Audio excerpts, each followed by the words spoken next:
Hi, everyone, and welcome to the 48th episode of Slime Time, an official Dragon's Den Dragon Quest podcast. This is Liamland. And this is YangusTheLegendaryBandit. This is Pendy.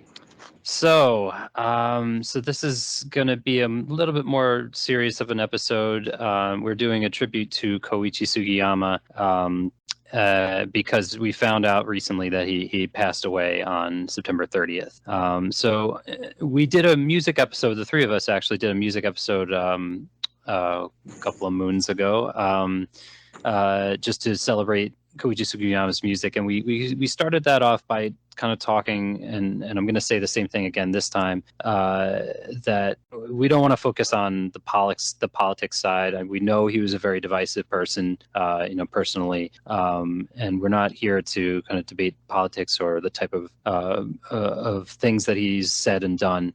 We are really here to talk about his passion for music and what he did to inspire all of us through the games. That's all I had to start with. Do we want to reflect on Sugiyama's legacy and just thoughts of his music? Pendy, would you like to start? Sure.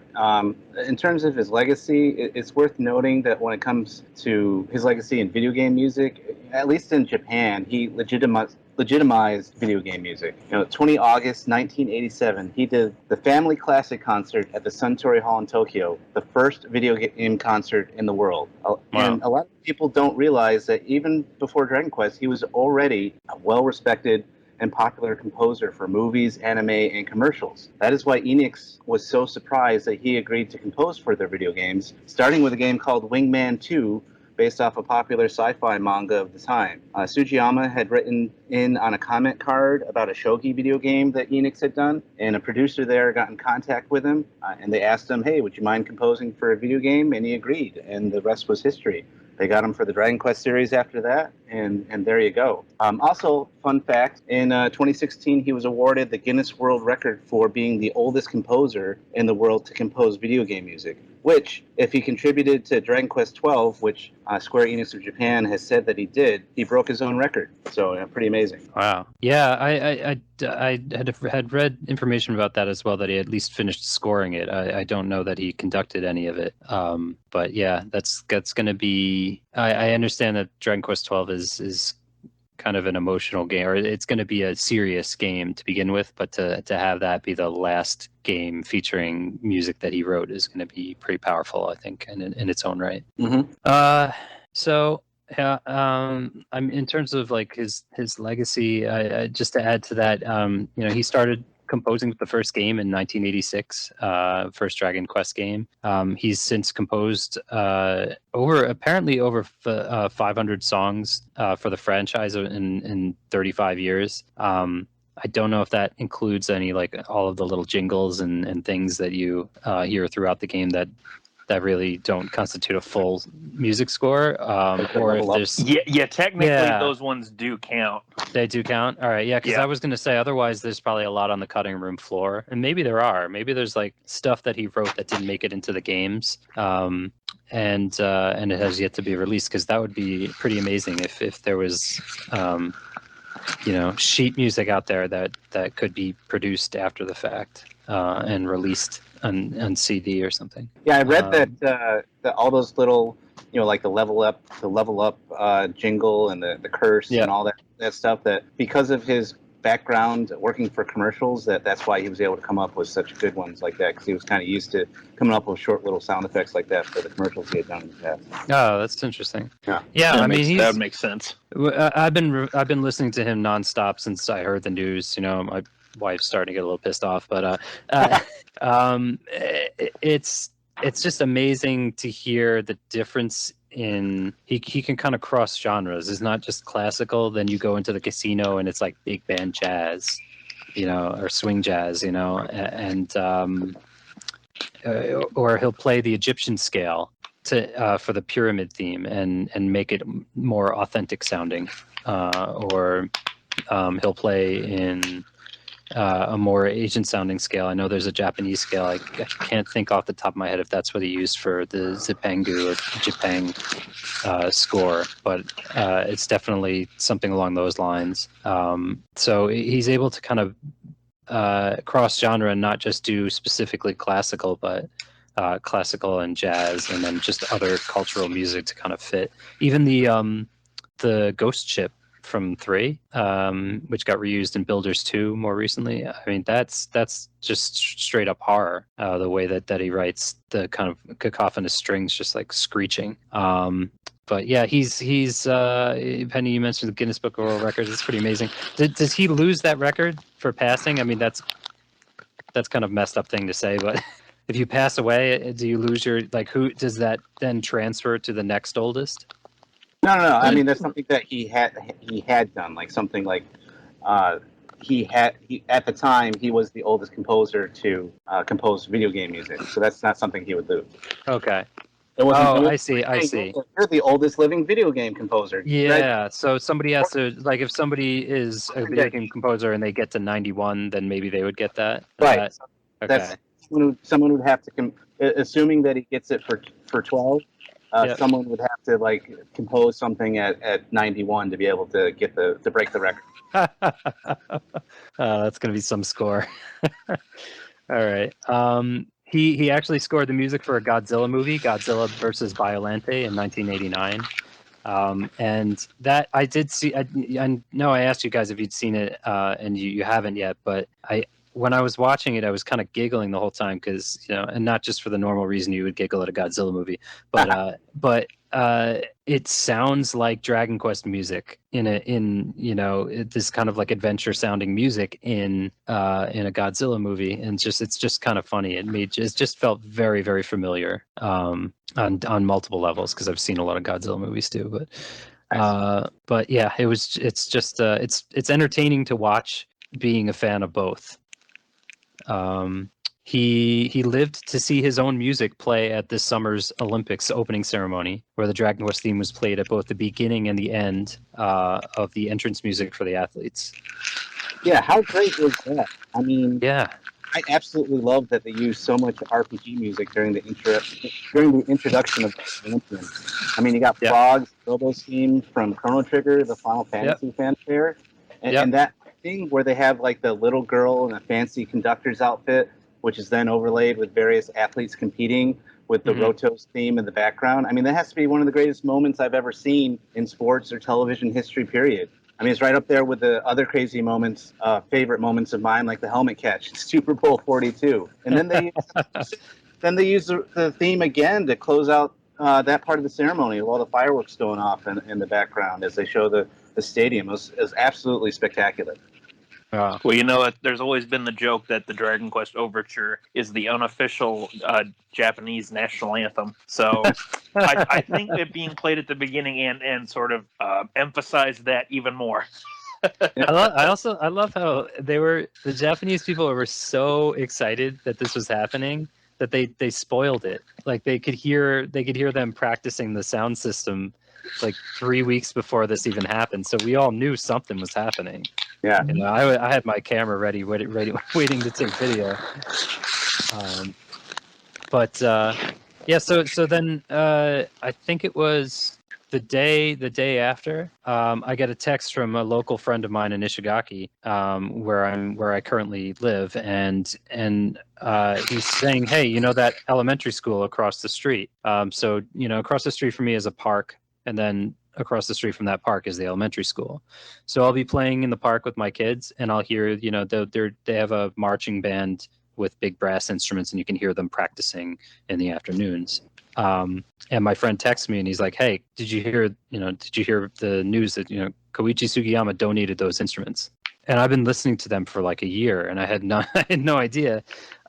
So my friend sent me the mayor of Ishigaki put a tweet out that said, and I'm going to translate it here, Mr. Koichi Sugiyama provided a great deal of support for the maintenance of air conditioners in the elementary school and junior high school classrooms in Ishigaki City, and for the purchase of musical instruments for the marching band. If it wasn't for Corona, I was really disappointed that I wanted to invite him to Ishigaki Island to conduct the teacher's music played by the children. We pray for the souls from the bottom of our hearts. So yeah, I almost got to see him live on the island, but yeah, that I just it's moving to me that he had such a love for music that he would donate instruments to several of the schools here, and the air conditioning units. So this is a tropical island, so without air conditioning or proper air conditioning units, and they didn't really have them functioning air conditioning units until around like 2017, from what I understand.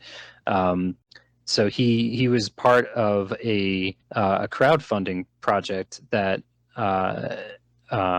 helped to add air conditioning units and maintain them in all of the elementary schools, all the public elementary schools in Ishigaki. And my friend confirmed it. He's like, yeah, we didn't have AC growing up. He's like, he grew up here. He went to the schools here, and they didn't have AC in a tropical climate like this. You can imagine. And Koichi Sugiyama provided a significant amount of money. There's no, they're not going to tell us what percentage or whatever, but he provided a large amount of money to support the maintenance of those air conditioners, and instruments for the kids here. So that's just something that kind of stands out in contrast when I see some of the toxic things said. And I know, we're not going to get into all that, but I think that people are far more complex than just, that guy, than just saying things like, oh, that guy's an asshole or something like that, because I've seen comments like that and I've debated them. But yeah, when I look at stuff like that, it's just, you can be, it's at the end of the day, I don't want to get into it, but I thought it was very moving that someone who can be so reviled can also be so generous. And I'm still unsure of why Ishigaki. We're a small island in the southern Okinawa prefecture. We're in South Japan. Like, well, why here? What was his connection to here? And I still don't know that. I have no idea. Yangus, how about you? Well, I can definitely tell you that the news waking up to that the other day was definitely a shock, because Sugiyama, I'll be honest with you, even though I knew Sugiyama was getting up there in age, I always sort of assumed he'd be one of those people that you would never really hear about him passing away. He's just going to be one of those guys that was always around for, it seemed like forever. Yeah. I won't get into, some of the stuff we learned about him, but I admit there were a few things we found out about the guy and was just like, ooh, that's, questionable things. But it's like you say, you can't just judge the person entirely for that one thing. Because I've always looked, and what I've always loved about Sugiyama is the fact for his music. That's why I've always loved the guy. Because that was one of the big things that I enjoyed so much about these games when I first started playing them on my Game Boy Color. A lot of the tunes from Dragon Warrior Monsters, there are a few that are reused songs from Dragon Quest 1 through 6. And when I eventually got around to the main series and started learning about, this one came from this game, this is the overworld from 4, this is the overworld theme from 5, it was cool to see that connection that there was between spin-offs and main games and stuff. But really, even with hearing those songs in their 8-bit renditions on the Game Boy sound system, they still, stuck with me. And that's one of the things that Sugiyama's music has always managed to do, even more so than some other RPG soundtracks. Ever since hearing the news, I've been going through my Symphonic Suite soundtracks on my same here. On my iPod. Haven't had too much time to listen to them, just sit down and listen to them all. But I'm currently halfway through 4s, and really, I see a lot of people who always complain that Sugiyama's music always sounds the same. There's no real differences. And I really feel like when people say that they're either just going in not liking the music, or they're not really paying enough attention to some of the differences between, the vibes that, a town theme is going to have in one game versus another. Just for example, Sugiyama's town themes are typically more, upbeat and more cheerful. But I would never say Dragon Quest V's town theme sounds exactly like, Dragon Quest 4's. Yeah. Occasionally they sound like Disney tunes, but And yeah, but really, that's just what he like. That's just his style for that sort of environment. Because a big town that's going to be more lively, so he makes his songs more lively. You know, but I would never say like, oh, they sound exactly the same. I will say that in some of his later soundtracks and some of his later songs, he did have sort of a similar note progression in certain tracks, like for like the town themes and stuff like that. But that might just be more his age was affecting it than anything. Yeah. But like, regardless of all like that and like whatever your opinions of, the man wrote music for this series for 35 years and was always able to put out some really fantastic tunes. Even like Dragon Quest XI soundtrack is divisive. I know that. Yeah. But I would not say that like there was like an absolutely god awful song on that game soundtrack. Yeah. Now it might not sound the best through like the MIDI music that for some reason they always used, but when it comes to like the symphonic renditions, most of them are pretty good. There's only a few where I would say like, oh, they should have changed the horns, their volume a little bit, or maybe made the drums a little more, louder here or there, stuff like that. But that could totally be how whoever arranged it. Like, 'cause I don't know if Sugiyama does that sort of thing. But anyway, all my rambling aside, it was definitely surprising to hear about it. I've looked up his legacy both before we found out this news and now looking into it a bit more, like of some of the other stuff that he's done besides Dragon Quest. And it's really interesting. Like, what was one of the things I read was that even though he chose to write for Dragon Quest, that he really enjoyed seeing other games and like what other music sounded like in them. And like other composers were even aware of that sort of thing, because there's a quote that I read from Uematsu, or Nobuo Uematsu, once, where he actually said that even though he knows a lot of people really love his work in Final Fantasy and everything like that, that he still sees or at the time, I should say, of the quote, that he still saw Koichi Sugiyama as like the king of writing an RPG soundtrack. Because he just, I could be, paraphrasing a bit here and not remembering how the quote is exactly put, but basically, like Uematsu was saying that Sugiyama's work was able to really reflect the mood of the game, just so well. So he saw him as like the king of RPG soundtrack making.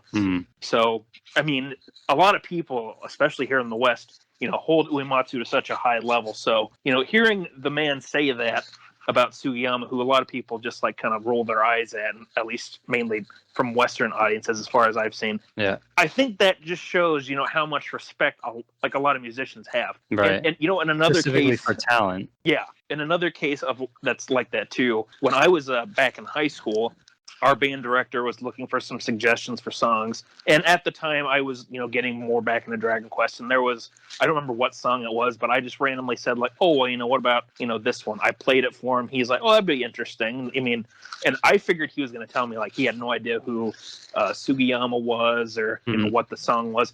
My band director, like, he's not even a video gamer that much, and he knew who Sugiyama was. So it was interesting to hear that, because I figured for sure he was just going to be like, well, I have no idea who this is.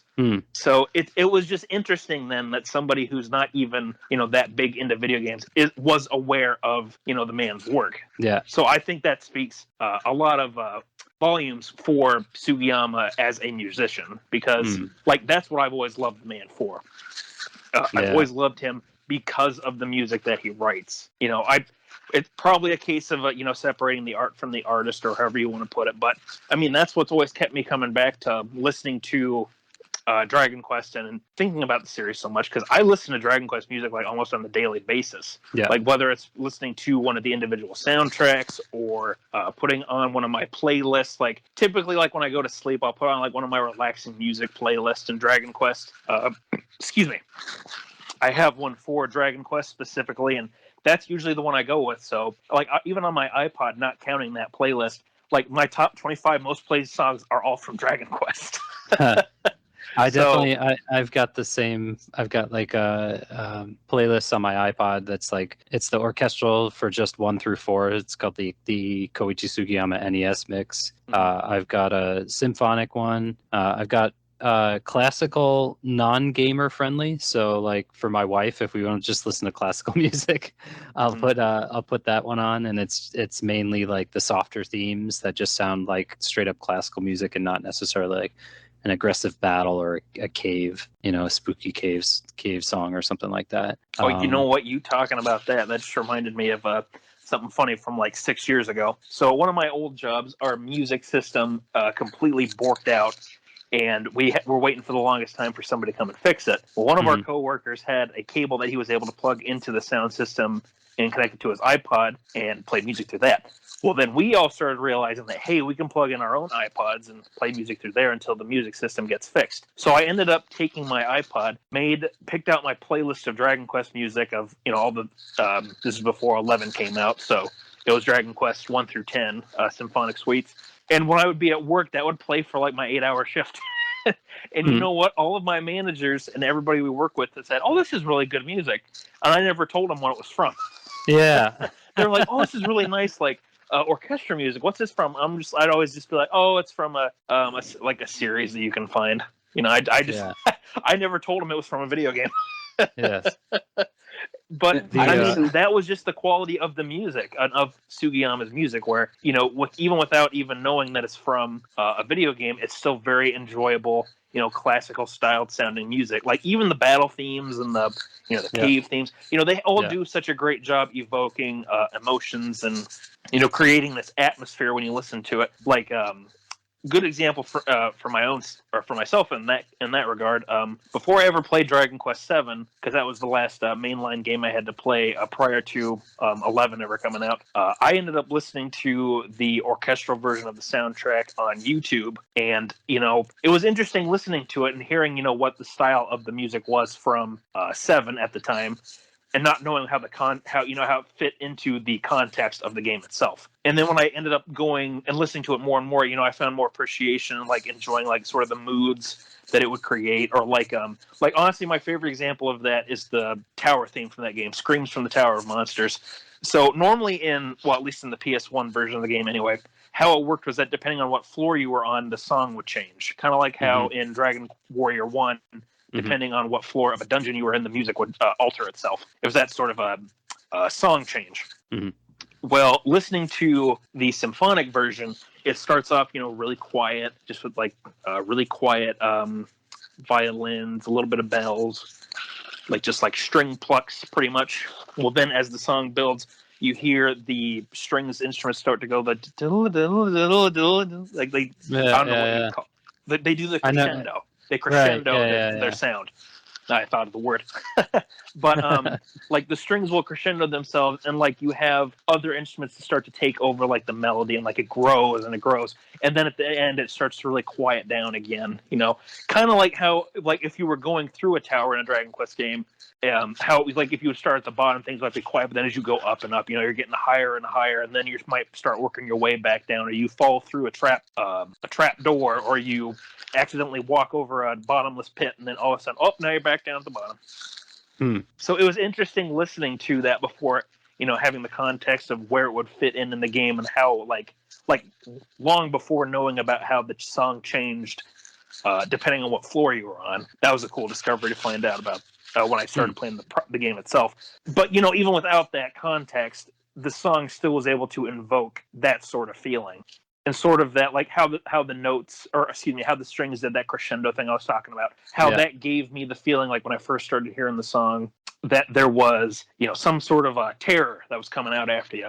And like there was something like maybe lurking around the corners, or like you were feeling like the gust of wind like blowing at your back, and could like kind of threaten to push you over the side if you weren't careful. That sort of that's the sort of thing that I'm getting at with how it's able to invoke emotions and stuff. And I had the same thing with Dragon Quest XI soundtrack. I listened to that whole thing symphonic suite-wise long before I ever played the game, and it was so cool then to get those mental images in my head of how they would fit and see how they fit into the game. And in most cases, it did fit with what I heard. So that was really cool. But I'll quit rambling. But that's kind of my 2 cents on that. Like that's why I've always loved Sugiyama's music so much. Yeah. And No. it's definitely a darn shame to hear that he passed away. And, I definitely do, hope for the best for, his friends, his family, and his loved ones, because, say what you will, and I know that there's people who think badly about him without knowing all of the details and all the context and stuff, and I'll admit that I've had that too. But really, when I think of the man, I think of the guy who brought us, so many fantastic tunes. He never let his personal life, affect what he created for the series, and I'm glad that he was able to work on the series for as long as he was. And I hope whoever does end up taking over for him is able to still create those sort of mood and atmosphere. But I think a lot of fans and even people who aren't into the Dragon Quest series, they're gonna miss him. Yeah. Oh, hey, that's a. Oh, go ahead. He was such a big part of the series. And even if you aren't a fan of Dragon Quest, like you're so like you can just hear his music and enjoy his music. Like that's one of the best things I think about Sugiyama's pieces and his work is that it just really can transcend to all audiences of all kinds. And it's pretty technically complex. I don't know if you've heard any of the piano scores, even. Just some of the rhythms in it are even stuff that I thought would be easy to pick up by ear is still kind of difficult because there are different rhythms happening.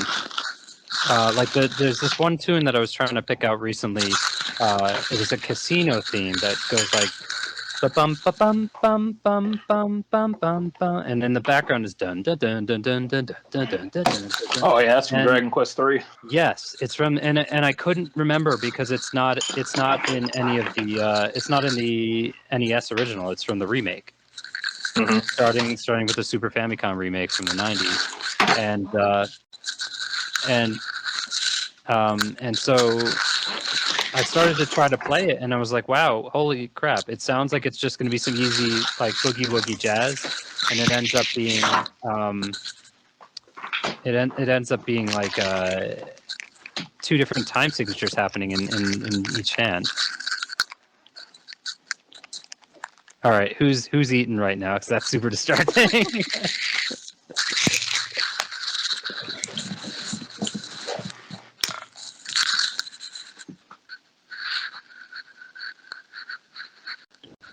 Okay, so moving on, Pendy, I think you were starting to say talk about successors for a little bit. Oh yeah, I was gonna say Yang is talking about like who is going to take over for him.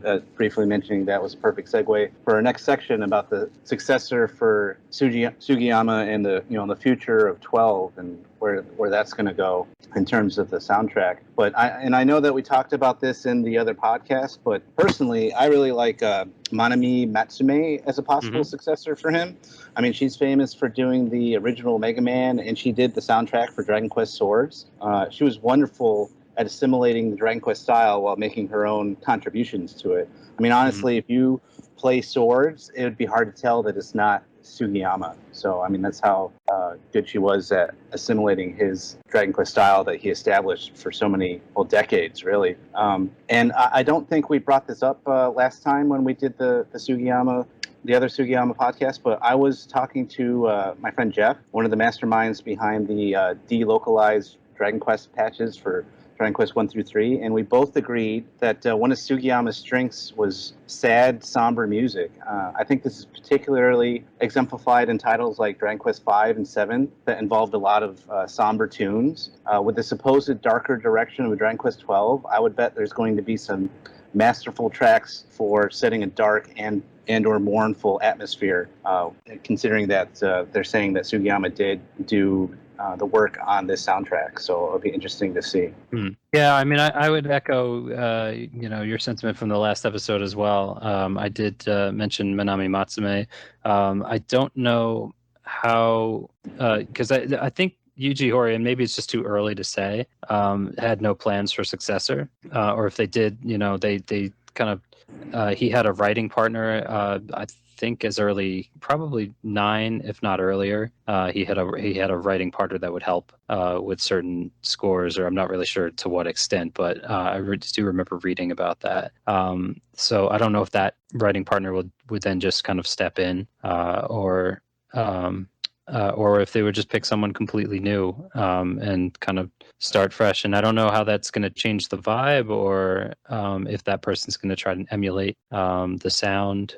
But yeah, we'll know. I mean, we'll know for Dragon Quest 13, I'm sure, because there's only so much, so long that they can rehash the same music before people just get tired and fatigued and go all platty and mute the entire game.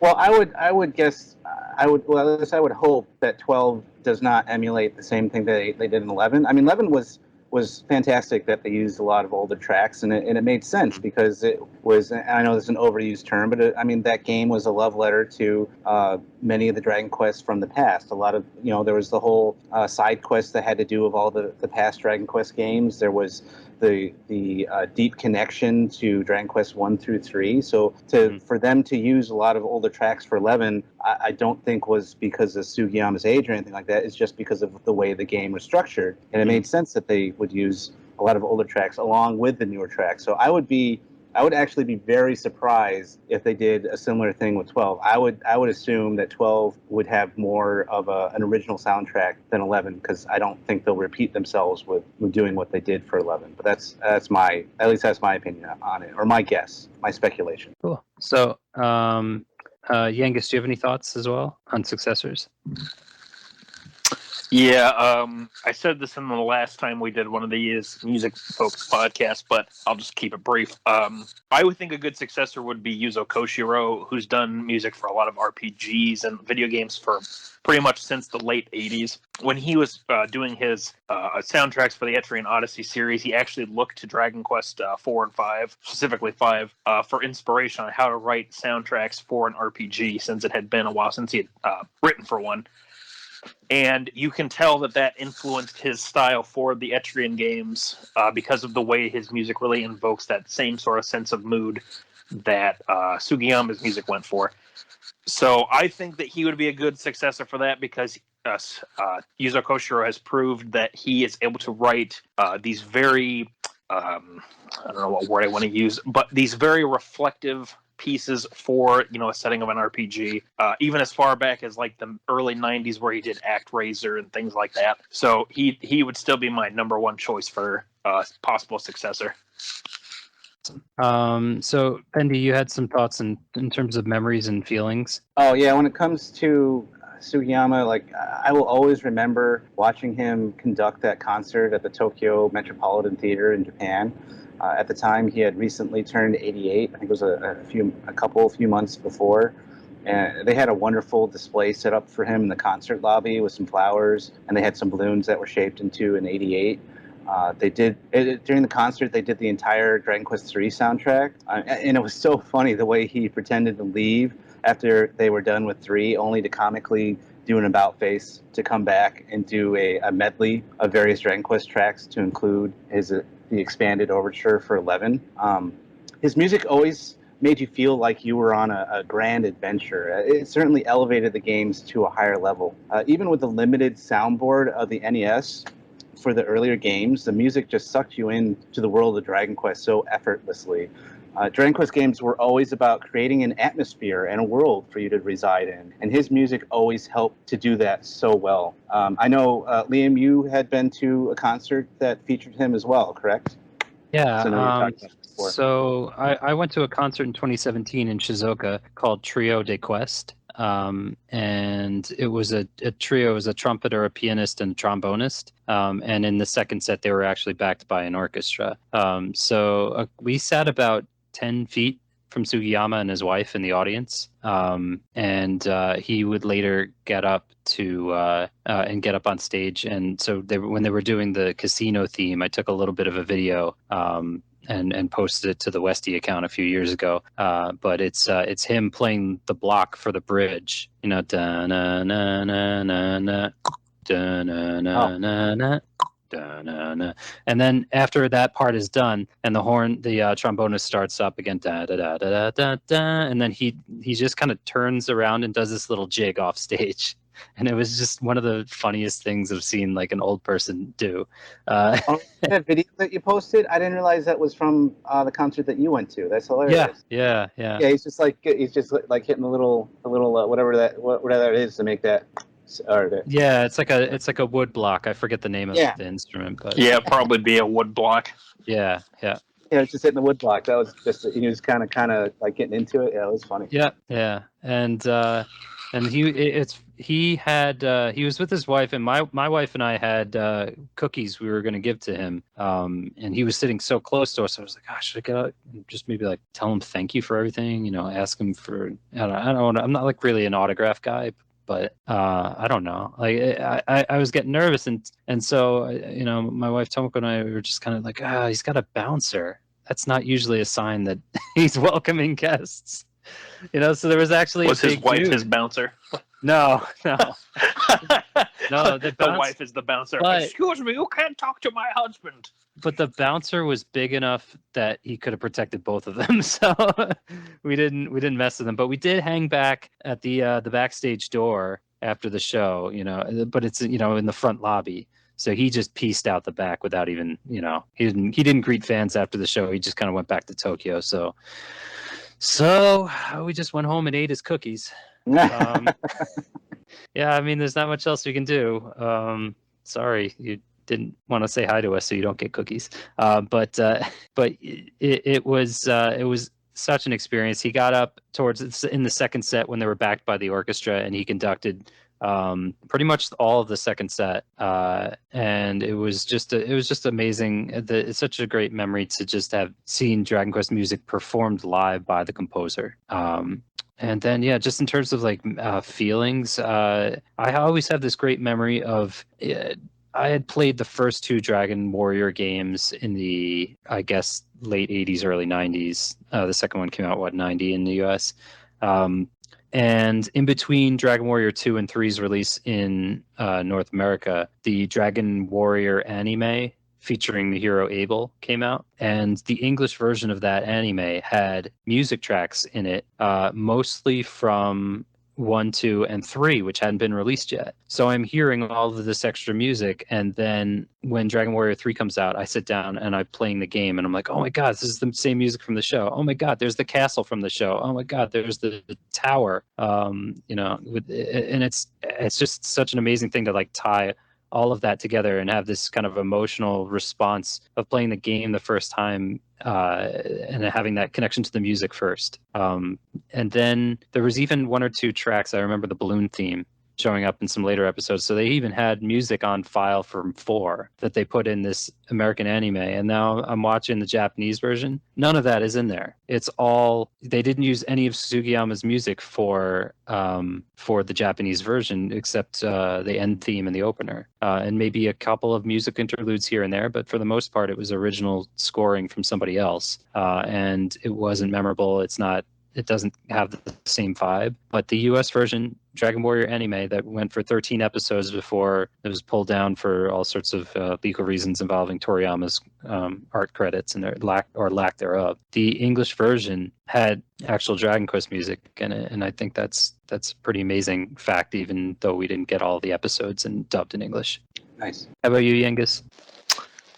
Well, I kind of already said my thoughts on some of the things you guys are talking about, like how we relate the music with, hearing Dragon Quest 1 through 6 music and Dragon Warrior Monsters back when I was a kid.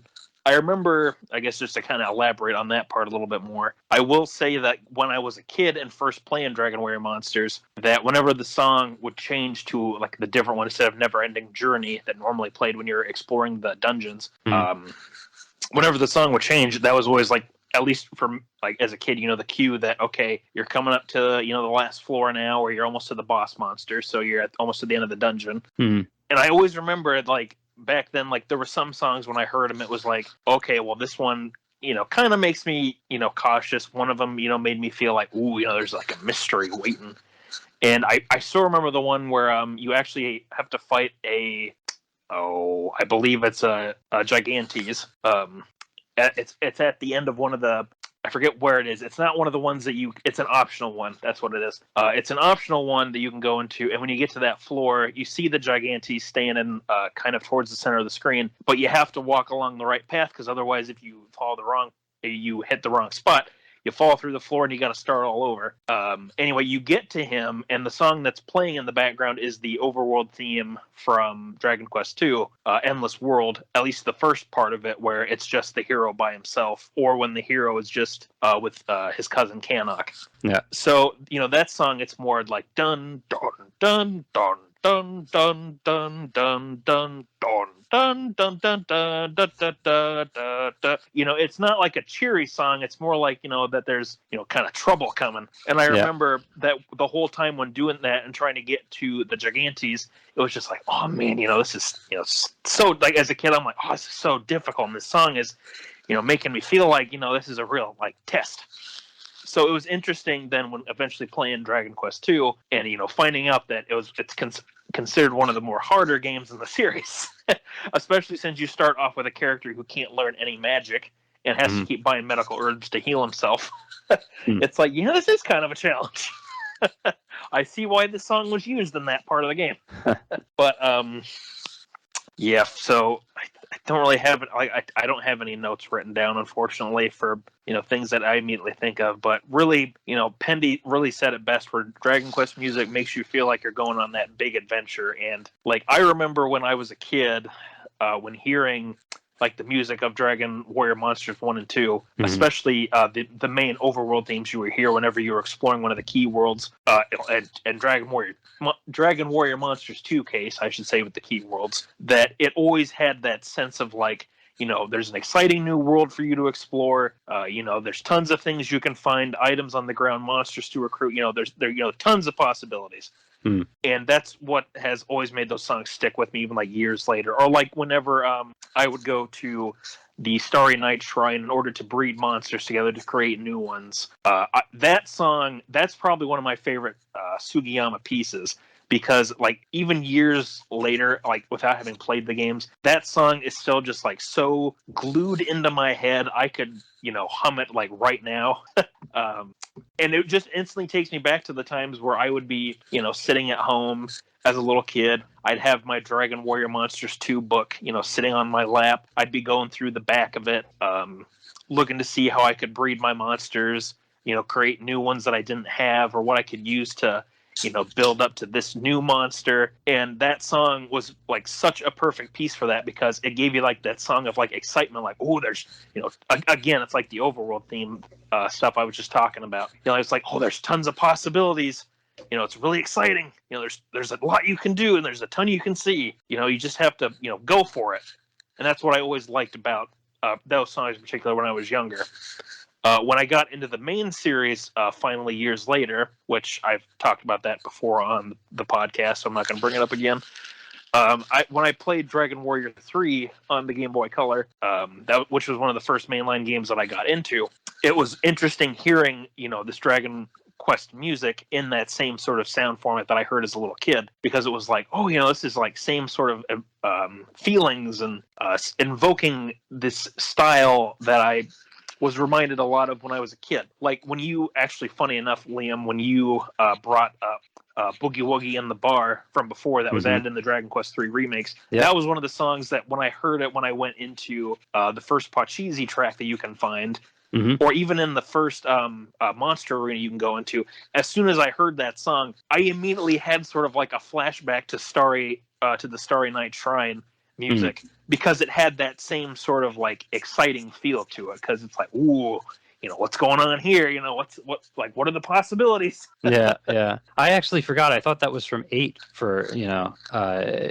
for a while, but and so I'm trying to figure out what where's this song from, and I'm checking every casino theme that I could find, or every type of, not necessarily casino, but kind of like gambling theme that I could find, and then it hit me that it was from 3, but it wasn't in the NES version. I literally just went back to my my NES emulator and then loaded my last save, and I was right in front of Zoma. So I exited the room and peaced out, because you can't cast outside when you're standing right in front of Zoma. So then I went all the way back to Romilly and went downstairs into the fight arena, and it was just the castle music playing. So it was like, oh wow, so that's legitimately new music. I completely forgot that was a new theme. because it's been so long at this point that it feels like it was always there. Mm-hmm. Let me see. I kind of already shared some of my other memories and feelings about Sugiyama and his works, and previous things what I talked about earlier in this episode. So I guess just to finish things off, I can tell you that from like all of the Dragon Quest soundtracks that I own and the ones I've listened to a lot, I would probably say like the one that does like have the most value to me for how it sounds and just like what it reminds me of would probably be Dragon Quest 3 and 4's, because those were the first two mainline games that I got into when I was finally checking out the mainline series. And I remember in particular with it's Dragon Quest. Actually, I'm going to change my answer. I'm going to say Dragon Quest 4's, and I'll tell you why. So when I first picked up the DS version of the game and popped it into my DS, the same evening I bought it, I'm like, okay, let's check this one out and see what it's like. I didn't expect that when I started the game up, it was going to have a full orchestral rendition of the Dragon Quest Overture. And I have to tell you, from only ever hearing that song up to that point, only in a Game Boy Color 8-bit rendition in Dragon Warrior Monsters 1 and 2 and Dragon Warrior 3, just before playing Dragon Quest 4, it was kind of mind-blowing to hear that song in a fully orchestral style. It was like, what is this? Like, I'm not gonna lie, I had like the biggest grin on my face when that kicked in and the trumpets blare out at the beginning. It's like dun, dun, dun, dun, dun. It was so cool. I can't describe how crazy it was to hear that, because after hearing that song like only in that 8-bit Game Boy style for so long, for so many years, it was so crazy to hear that with the full orchestral style. And that's when I started to learn about like the symphonic suites for the games and everything. And I learned like the rendition that's in the beginning of Dragon Quest 4 DS is from the Tokyo Metropolitan Symphonic Suite. And it was like, oh, that's so cool. They did this. And I remember like when I wasn't playing the game, I would try and find that rendition of the overture online, and I could never find it. And it was just like, oh no. Like I want to have that and listen to it whenever I want to. You're talking about the extended version of the theme? About extended version. So the very first soundtrack of the Tokyo Metropolitan Symphony Orchestra? No, I'm talking about Dragon Quest 4's. Oh, okay. I don't think they extended that one. No, that's just like it just loops it twice like it normally does. Okay. No, yeah, I'm talking about that version specifically. Like, honestly, that's probably my favorite rendition of the Dragon Quest Overture, is the one that's featured in 4, because I like how it focuses more on the brass side of things. Yeah. And I am a brass player, so admittedly I like that. But it has that lower brass sound to it, so that's why I enjoy it so much. Did you enjoy the in-brass soundtracks? They had in-brass and in-brass 2. In-brass 1 was is essentially an all brass band, so no strings. I probably heard them on YouTube, but no, I don't own them. Okay, yeah, I'll see if I can get you copies of that, because that's if you're a brass player, so I think you'd really enjoy those. So the first soundtrack is selections from 1 through 3, and then in brass 2 is all 4. And it's they don't do the full, like the one thing that I've never heard in a Dragon Quest IV soundtrack is the full ending theme. So if you play through Dragon Quest IV and you watch the ending, there are all these different musical interludes that call back to the music from every chapter, and they never add that in. So it interrupts the closing fanfare. They never add that in to the soundtracks like it is in the games. But the In Brass 2 soundtrack comes kind of close to that, if I remember correctly. So it's definitely worth listening to. You know what was also surprisingly good was that recent ukulele album that they did. I got that. Oh yeah. Cool. I listened through the whole thing, and I was like, oh, this is goofy ukulele, but it was surprisingly good. It's very peaceful. It's fun to listen to. I recommend the album to anybody that's into the music. I liked it. Awesome. Yeah, I haven't heard that yet, but I've definitely seen it, and they have the sheet music too. If you ever want to go learn ukulele. But yeah, that always looked really cool. I have to see if that's still available. So I was I'm still kind of in mourning over the loss of Sugiyama, as we all are. So I went to the Dragon Quest themed cafe that's in town here, or just on the edge of town. It's called Coco Legato. It's run by a fan, a Dragon Quest fan, who has all of his like memorabilia, and he's got a little play area for kids with slimes in it and stuff. And they were closed for coronavirus. They weren't open to the public. And then when my wife called and said, hey, are you guys open? He opened for us because we've been going there so often. He knows us. So he's like, yeah, I reached out to him on Instagram the other day, just offering condolences over Sugiyama Sensei and everything. And he's like, yeah, I thought you guys needed this, so we opened for you. So we get there, and he's got the Dragon Quest 5 orchestral soundtrack concert with Sugiyama conducting it, playing on the PS4 on his TV, and the table is laid out there for us. And in this like section that's a little bit off from the side from like the eating tables, they've got like some couches and stuff and a table there where we usually sit because we've got the 2 kids and everything. And we watched the entire concert. It was like a 2-hour concert while we were eating. And I was remarking at like how often, and this is like something, I don't watch too many of the concerts, so I'm not used to seeing this, but 5 had a lot of flute and clarinet solos in it. Like they featured flute and clarinet a lot, where it was just a solo artist, a solo flautist or a solo clarinetist leading the melody, and I just thought that was interesting. I don't remember seeing that too often in some of his other music scores, but now it kind of made me want to see more live concerts, and I mean recordings of live concerts, obviously. Yeah, and I forgot. That's right. They have that concert of 5 on Blu-ray, if I remember. Yep. Yeah. No, I don't know if it's the same one they released on Blu-ray. This particular one came with the 25th anniversary book about Koichi Sugiyama, which at this point is now 10 years old and probably like crazy expensive. But good, 'cause I have that. Oh, you do? Yeah, nice. Yeah. I wouldn't mind picking it up, particularly get the DVD or borrow it and maybe forget to return it.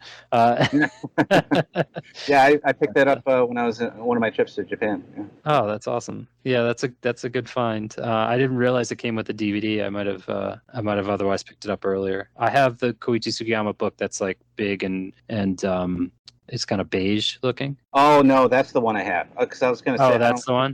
Yeah, because I have the beige one. Because that comes with it doesn't come with a DVD, but it comes with a CD of select titles. Oh, okay, yeah. This one is different. I'll post a picture of it, and we can put it. Yeah, I didn't know about that. I didn't know about that other one. That'd be interesting to look at. Yeah. Yeah. Yeah, it has some dark stuff in it. My wife was reading to me like parts of him growing up. I won't mention on the podcast because it's actually a super freaking bummer, and I don't want to. We're already talking about the loss of Sugiyama Sensei. I don't want to bring this down even further. Well, I mean, he was born in like 1931, so he lived. Yeah, exactly. So I'm sure he went through some stuff. Yeah, he grew up during World War II, so that's the extent of it. That's all I'm going to say. Yeah. But anyway, so we did want to read some testimonials from denizens that had submitted. We kind of threw it out there. Hey, we're going to be doing this tribute to Koichi Sugiyama. Do you guys have any thoughts and reflections on his music? So, Pendy, why don't you start with Fates? Yeah, so this is from Fates.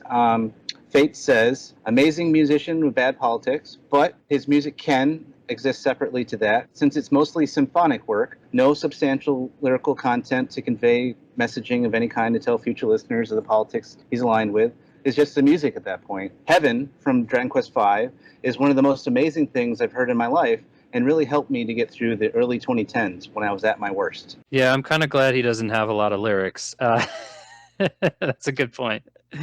Megalosaro writes, Koichi Sugiyama is the reason I enjoy music. He's the reason I learned how to play piano. He wrote some of my favorite pieces. To me, his greatest work is on Ideon, Be Invoked.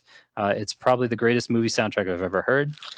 His Dragon Quest stuff is amazing. I think 7 was probably his best work in the series, but it's really hard to say. For example, I love the battle theme from 9. I've been searching. I've been kind of bracing myself for this news for a long time. He was very old, so it's hard to say he's gone too soon. But I'll be sad that he won't be doing any more music nonetheless. Even his most mediocre work has at least had some merit. He was a pioneer that paved the way for a lot of other talent. The industry would not be the same without him. All right. Matt Kraft writes, his mark on video game music will reverb throughout history, just like Kondo, Tanaka, and Uematsu, just to say a few memorable composers. While some did not like it being played, the fact that his music ended up at the Olympics with other musicians speaks volumes unto itself. And next is Hiroshi. Oh my God. Hironoshi. Hironoshi. Hironoshi. Thank you. So With how much anime you watch, Pendy, I'm surprised you can't read those names easier. You think so, but no, no. But yes, Hironoshi writes, I always try to connect on a spiritual level with the composer whenever I'm listening to music, and if there's anything that can be said about Sugiyama, is that you can tell he truly loved everything he worked on.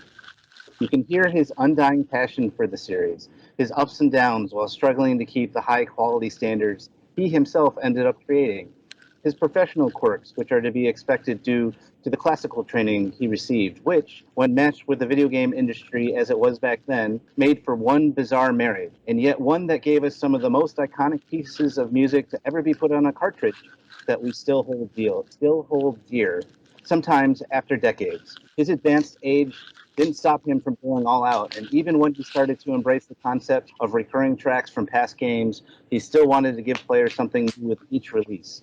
The boss theme for Dragon Quest X, With All Your Might, represents to me both musically and quite literally the reason why I genuinely admire his work.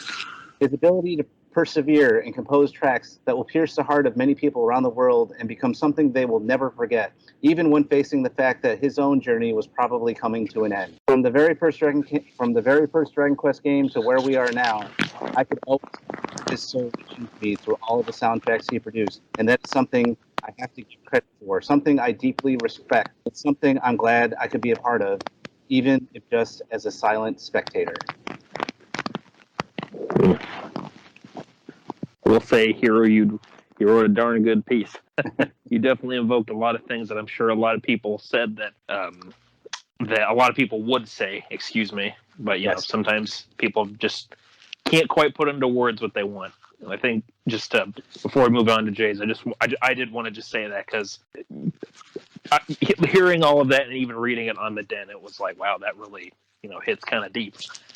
Yeah, that was very eloquent. Yeah, what he wrote. Yes. Anyway, so moving on, we have Jay, who used to be called Jay the Hawkheart Ace. Jay writes, he was always just the guy who did the Dragon Quest music for me. People may complain that the recent games use a lot of the old music, but let's be real. There's a reason why. It's good stuff and has aged well. So I know what we wanted to close out with is I found an article where someone was able to translate the final thoughts from Akira Toriyama and Yuji Horii about the passing of Sugiyama. So we'll read those as well. The first one is from Akira Toriyama. He said, I was surprised to hear about the death of Sugiyama sensei. From the impression I had when I met him just a few years ago, I thought of him as a sorcerer with eternal life, in a good way. The overall image of Dragon Quest was determined by a number of wonderfully impressive masterpieces by Sugiyama sensei, who has loved games since way back then. It is no exaggeration to call them that. It was a great honor to work with you for a long time. I pray for your soul from the bottom of my heart. And just to remind us of that, it's insane to know that these three people, these three titans of the Dragon Quest series, Akira Toriyama, Yuji Horii, and Sugiyama, they've worked on these games for decades, but yet, like, Toriyama and Sugiyama didn't actually meet each other until a few years ago. It's interesting to know, and it's kind of insane. Yeah, and Toriyama, we'll see if we can get a picture of it for the YouTube version, or maybe we can even use it for the thumbnail of this video, or excuse me, of this podcast. But Toriyama actually drew a picture of Koichi Sugiyama on his 88th birthday, And in the same article that Pendy had shared with us, where these thoughts from Toriyama and Yuji Horii came from, it includes a picture of that, and it shows Sugiyama at the age of 88, like we said.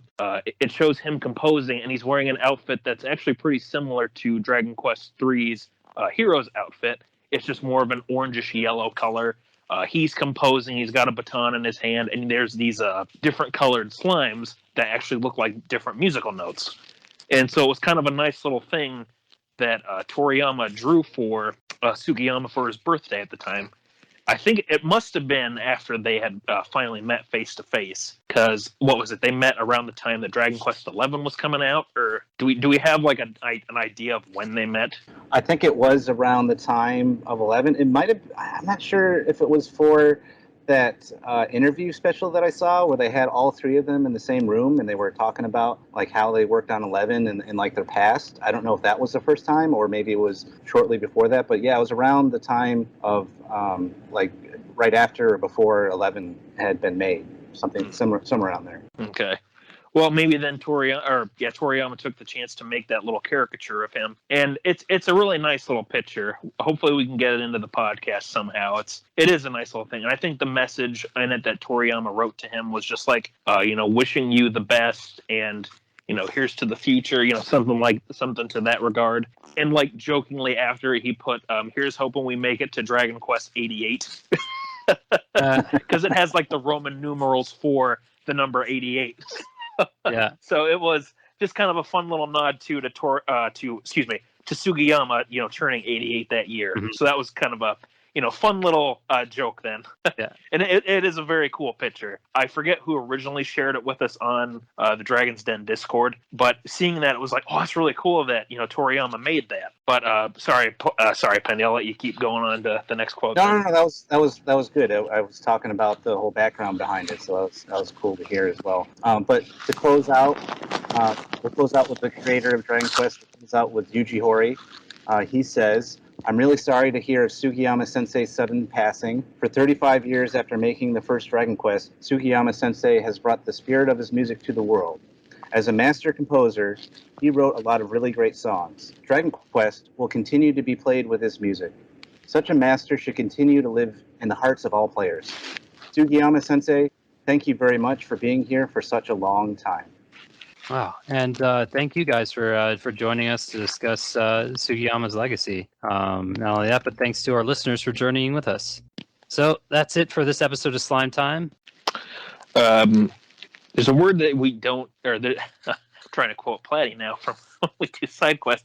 So I'm going to read the script. We don't use Patreon. We're just longtime fans that want to speak about the game series we know and love so much. If you have money you would like to donate, consider heading over to the Dragon's Den at www.woodus.com, and that's spelled WOODUS, by the way, /den, and click on support this site. Woodus has owned and maintained the Dragon's Den DQ fan site for over 20 years and would appreciate any donation, or you can use his Amazon affiliate link to make any purchases, and a small fraction of the sale will go to support the Den. And a quick note for that one too, Woodus has actually put in a new little affiliate link like right at the top of the Dragon's Den forum. So if you happen to check out the forum someday and you see this little blue bar at the top with some slimes on it, that's a quick way to click on that, use the affiliate link, and help donate a little bit of money to Woodus and the Den, with regardless of what you end up purchasing. Yeah, it doesn't cost you anything. It just, whatever that you buy, just happens, a portion of that will go to the site as well. It's a nice little setup. For any questions, comments, or to advertise with us, reach out to us at slimetimepodcast@gmail.com. And if you have any questions or comments for us, you can find us on Twitter and Instagram at DQSlimeTime. Consider joining in tons of DQ discussions at the Dragon's Den forums, one of the few remaining DQ forums still around. Find it from the Dragon's Den main page or at www.woodus.com/forums. Or come hang out with us and tons of other rabid Dragon Quest fans at the Dragon's Den Discord server. We'd like to thank everyone that made this possible, like Woodus himself for his support of the series and this podcast, and for hosting the Dragon's Den for decades. Thanks to Amanda Lepre and the Descendants of Urgic for allowing us to use their music for our podcast. Descendants of Urgic is a video game tribute band from Austin, Texas. Check them out in their most recent album, Advent, at www.descendantsofurgic.com or on Twitter at @DofUrgic. And check out Amanda Lepre streaming on Twitch.